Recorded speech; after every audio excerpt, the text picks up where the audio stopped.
दोस्तों फिर से एक नई भर्ती आ चुकी है इंडियन एयर फोर्स में, जो कि ग्रुप सी स्तर के पद होने वाले हैं। एलडीसी के पदों पर यह भर्ती प्रक्रिया होने वाली है। अगर आपकी क्वालिफिकेशन 12वीं पास है तो इसके लिए आप आवेदन कर सकते हैं। साथ में ऑल इंडिया के कोई भी कैंडिडेट है और चाहता है इसके लिए अप्लाई करना तो बिल्कुल कर सकते हैं। किसी भी प्रकार की कोई एप्लीकेशन फी देने की ज़रूरत नहीं है। तो पूरी जानकारी के लिए आपको इस वीडियो को अंत तक देखना है। पसंद आए तो इसे लाइक और शेयर कर देना है।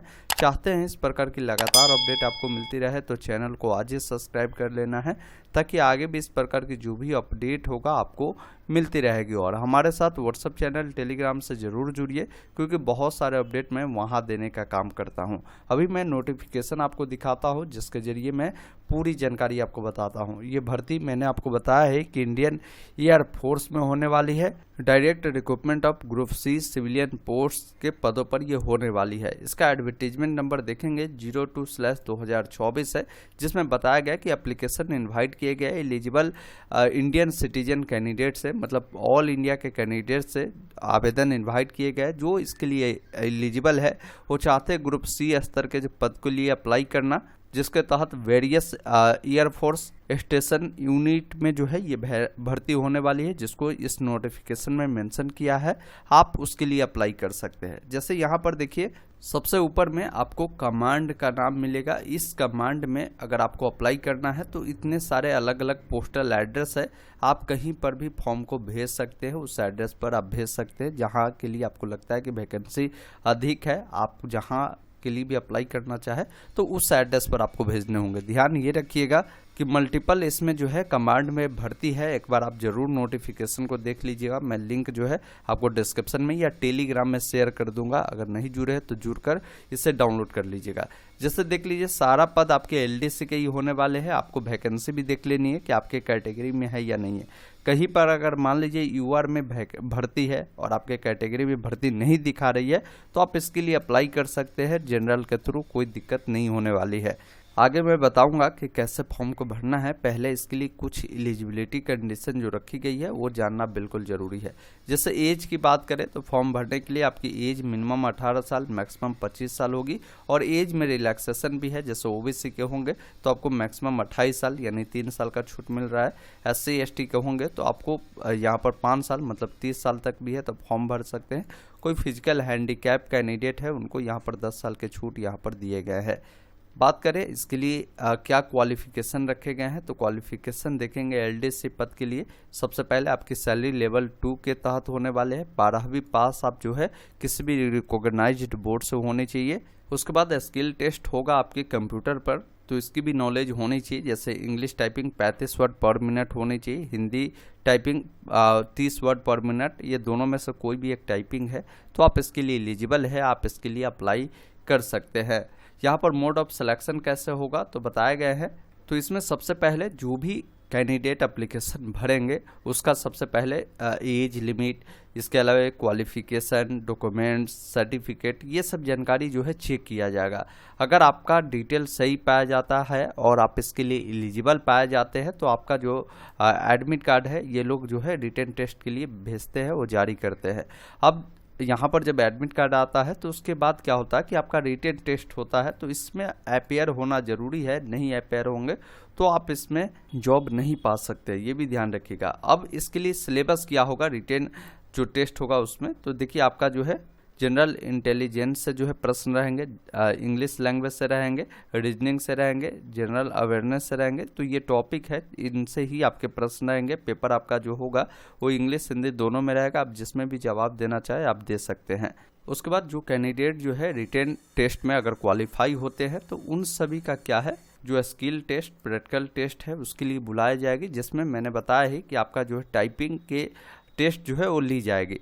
उसके बाद आप सभी की जो मेरिट है वो तैयार की जाएगी। मेरिट किस प्रकार तैयार हुआ, तो इसमें सबसे महत्वपूर्ण आपके रिटन टेस्ट होगा, इसी का वेटेज जो है आपको दिए जाएंगे।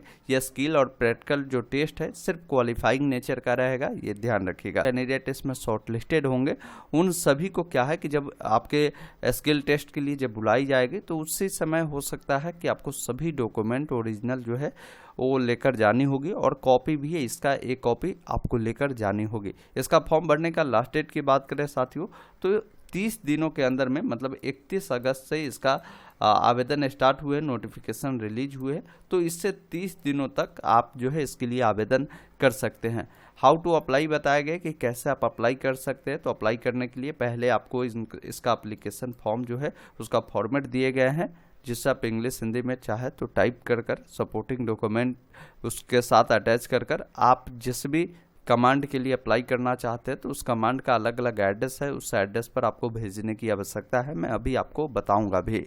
अब इस फॉर्म के साथ जो भी सपोर्टिंग डॉक्यूमेंट आपको देनी है उसकी भी लिस्ट बताई गई, जैसे क्वालिफिकेशन के लिए आपको डॉक्यूमेंट देने होंगे, एज के लिए, इसके अलावा टेक्निकल क्वालिफिकेशन है तो उसके लिए, फिजिकल कोई हैंडीकैप है तो इसका देना होगा, एक्सपीरियंस वाले है तो ये देना होगा, कास्ट सर्टिफिकेट भी आपको यहाँ पर देने होंगे जो कि SC ST OBC वाले कैंडिडेट को बताए गए हैं। OBC वाले कैंडिडेट ध्यान रखिएगा कि अगर आप क्रीमिलेयर नॉन क्रीमिलेयर से आते हैं तो वो आपको देने की आवश्यकता होगी। अब यहाँ पर बताया गया है कि फॉर्म को अप्लाई कैसे करना है। तो देखिए, फॉर्म अप्लाई करने के लिए या तो आप इससे जो है इसका एक परफॉर्मा दिया गया है, इससे आप हिंदी या इंग्लिश में टाइप करवा सकते हैं, या खुद से भी आप कंप्यूटर पर इससे टाइप कर आप बना सकते हैं। या मैं एक परफॉर्मा इंग्लिश में बना हुआ है, मैं उसका लिंक आपको डिस्क्रिप्शन में दे दिया हूँ या टेलीग्राम में आपको मिल जाएगा, इससे भी भरकर जो है आप भेज सकते हैं। समझिए कि कैसे कैसे भरना है, कौन कौन सी जानकारी आपको देनी है, इसमें पहले आपको बताया गया है। सबसे पहले तो यहाँ पर बता दिया है कि इंग्लिश हिंदी में आप इसे टाइप करवा सकते हैं। इस पर आपको एक रिसेंट जो फोटो है वो आपको डालनी होगी जो सेल्फ अटेस्टेड होगा। इसके अलावा जो एनी सपोर्टिंग डॉक्यूमेंट है वो सभी सेल्फ अटेस्टेड होगा, मतलब डॉक्यूमेंट का ये जीरोक्स हुआ तो नीचे में आपको अपना साइन जरूर कर देनी है। उसके बाद सेल्फ एड्रेस इन्वॉल्व जो होते हैं, जिस पर आपको 10 रुपये वाला पोस्टल जो स्टाम्प होते हैं ये आपको पोस्ट ऑफिस में मिल जाते हैं, वो चिपका कर भेजनी है। इन्वॉल्व का मतलब ये हुआ कि एक लिफाफा आपको क्या करना है कि आपको भेजनी होगी उन सभी को, जिसमें यहाँ पर जो है आपको अपना पोस्टल स्टाम्प जो 10 रुपया वाला आप पोस्ट ऑफिस से लेंगे वो चिपका देंगे। इसके अलावा आपको अपना जो है एड्रेस लिख देनी है, ताकि वो लोग जो है ये फॉर्म जब भी आपका अगर एक्सेप्ट होता है तो एडमिट कार्ड अगर इशू करना होगा तो डायरेक्ट आपके एड्रेस पर वो लोग भेज सके। इसलिए यहाँ पर आपको बोले गए हैं कि आपका एड्रेस भी उस इन्वॉल्व पर होना ज़रूरी है, और ये जो 10 रुपया स्टाम्प वाला जो ये टिकट है वो ज़रूर उस पर देना आपको ज़रूरी है। और इन्वॉल्व के ऊपर में ये ज़रूर लिखनी है कि application for the post of, जो भी पोस्ट के लिए अप्लाई करते हैं LDC, तो यहाँ पर LDC एंड कैटेगरी जो भी है, जैसे OBC है तो यहाँ पर OBC, ये ज़रूर आपको लिफाफे के ऊपर में यहाँ पर आपको बताया जा रहा है कि आपको लिख कर भेजनी होगी। तो देखिए, ऐसा जो लिफाफा है आपको 2 लेनी होगी। एक तो ये छोटा वाला लिफाफा आप डालकर भेजिएगा, एक बड़ा सा लिफाफा जिसमें ये आपकी लिफाफा भी अट जाए, उसके अलावा जो सारे डॉक्यूमेंट्स है, फॉर्म है, वो भी आपको डालकर भेजने की ज़रूरत होगी, ये ध्यान रखिएगा। तो यहाँ पर कुछ गाइडलाइन दिए हैं, इसको आप एक बार देख लीजिएगा। फॉर्म भरने का ये परफॉर्मा है, जिसको यहाँ से आप चाहे तो आप खुद से बना सकते हैं, या मैंने आपको बताया कि मैंने लिंक आपको दे दिया है। इस प्रकार ये परफॉर्मा है जिसको आप भर सकते हैं, जिसमें सबसे पहले बोला गया कि application for the post of, तो आपको यहाँ पर लिखना है कि LDC के लिए अप्लाई करते हैं तो यहाँ पर LDC, साथ में आपसे यहाँ पर इन यूनिट पूछ रहा है कि किस यूनिट के लिए अप्लाई कर सकते हैं। तो देखिए, कई सारे अलग अलग कमांड है, कमांड के तहत ये सब यूनिट का एड्रेस है जो आप देख पाएंगे। तो जिस भी कमांड के तहत जिस यूनिट के लिए अगर आपको अप्लाई करना है, जैसे मान लीजिए किसी को इस कमांड में इस यूनिट के लिए अप्लाई करना, तो उनको यूनिट में लिखना होगा head quarter southern year command, जो कि ये यूनिट है। तो ये जानकारी यहाँ पर लिखेंगे। हो सकता है आपको स्पेस की कमी लगे तो आप ये परफॉर्मा खुद से बनाएं, जिसमें सभी जानकारी खुद से टाइप कर सकते हैं। यहाँ पर बताना है पोस्ट अप्लाइड फॉर, किस पोस्ट के लिए अप्लाई कर रहे हैं वो आप पोस्ट का नाम लिखेंगे, साथ में आपका जो भी नाम है इंग्लिश के बड़े अक्षरों में, जैसे राम नाम है तो RAM जो लिखेंगे ये बिल्कुल बड़ा अक्षर में लिखेंगे, एक फ़ोटो चिपकाएंगे, क्रॉस साइन करेंगे। पिताजी का नाम भी आपको बड़े अक्षरों में लिखना है, डेट ऑफ बर्थ जो भी होगा वो आपको लिखना है, और इसके लिए एक डॉक्यूमेंट जरूर प्रस्तुत करें। अगर 10वीं की मार्कशीट पर डेट ऑफ बर्थ दी गई तो ये भी आप जरूर भेज दीजिएगा डेट ऑफ बर्थ के लिए।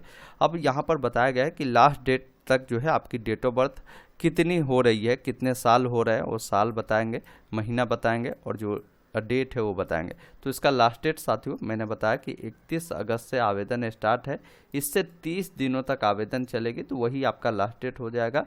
मतलब 29 सितंबर इसका लास्ट डेट है। तो आप एज कैलकुलेटर से अपना एज निकाल लीजिएगा। उसके बाद जो भी आपका एड्रेस होगा, करस्पॉन्डेंस एड्रेस, परमानेंट एड्रेस, वो जानकारी देंगे। अपनी कैटेगरी बताएंगे, जो कैटेगरी होगा इसके लिए सेल्फ एटेस्टेड कर कास्ट सर्टिफिकेट भी आप प्रस्तुत जरूर कर दीजिएगा। क्वालिफिकेशन आपकी क्या है वो जानकारी आप यहाँ पर बताएंगे। एक्सपीरियंस है तो आप दे, अन्यथा इसे आप छोड़ सकते हैं। कोई टेक्निकल ट्रेनिंग किया है या एक्सपीरियंस है तो वो जानकारी देंगे। डोमिसाइल बताना है किस राज्य के है, तो आप यहाँ पर अपना राज्य लिखेंगे। इसके अलावा अन्य कुछ जानकारी जो है यहाँ पर पूछी गई है और बताया गया है कि यहाँ पर स्टूडेंट का सिग्नेचर करना है। ये ऑफिस यूजेज के लिए है तो ये आपको नहीं भरनी है, इसको ऐसे ही छोड़ देना है। नीचे आपका एडमिट कार्ड जब इशू होता है तो ये उनके द्वारा भेजे जाता है, तो ये चाहे तो आप भरकर भेज सकते हैं। जैसे पोस्ट बताएंगे किस पोस्ट के लिए अप्लाई किए हैं, नाम, पिता का नाम, यहाँ पर भी एक फ़ोटो चिपका कर साइन कर देनी है और अपना जो है एड्रेस यहाँ पर लिख कर क्या करना है उनको भेज देना है। और यहाँ पर सिग्नेचर आपको नहीं करना है, ये ध्यान रखिएगा। उनके द्वारा सिग्नेचर कर आपके एडमिट कार्ड इशू किए जाएंगे। अब इस दोनों फॉर्म को क्या करेंगे, भरकर इसके साथ जो भी सपोर्टिंग डॉक्यूमेंट मैंने बताया, नोटिफिकेशन में भी बताया गया है कि ये कुछ इनका सपोर्टिंग डॉक्यूमेंट है, ये सब आपको जो है इस लिफाफे में डालकर क्या करना है आपको भेजना है। लिफाफा देखिए भरना कैसे, मैंने तो एक लिफाफा आपको बताया कि इसको छोटा रखिएगा, उसको बड़े वाला में डालना है। सबसे पहले ऊपर में ही आपको लिख देना है application for the post of, और एलडीसी है तो एलडीसी कैटेगरी आपकी जो है यहाँ पर कैटेगरी लिखिएगा। इसके अलावा एक साइड फॉर्म लिखना है जिसमें अपना नाम, प्रॉपर एड्रेस जहाँ से आप भेज रहे हैं, पिन कोड, मोबाइल नंबर लिख देना है। और एक साइड 2 लिखना है, और 2 में जो यूनिट यहाँ पर देखिए बहुत सारे अलग अलग कमांड में अलग अलग यूनिट में वैकेंसी है, तो जिस यूनिट के लिए भी आपको अप्लाई करना है उस यूनिट का यहाँ पर एड्रेस दिया गया है। उस एड्रेस को क्या करेंगे यहाँ पर आपको लिख कर इस लिफाफा को पोस्ट ऑफिस के द्वारा जो है आप भेज दीजिएगा। तो आपका आवेदन जो है यहाँ पर हो जाएगा और आवेदन उनके पास चला जाएगा। फिर वो लोग पूरी डिटेल वेरीफाई करेगी। डिटेल अगर सही पाया जाता है, अगर लगता है आप एलिजिबल है, तो उनके द्वारा फिर जो एक लिफाफा आपने भेजा है उसमें डालकर एडमिट कार्ड आप सभी का वो लोग भेजते हैं।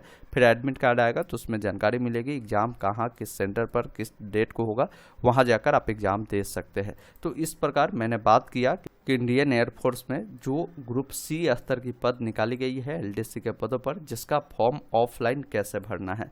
उम्मीद करता हूँ आपने पूरी जानकारी समझा होगा। तो वीडियो को लाइक शेयर जरूर कर दीजिएगा।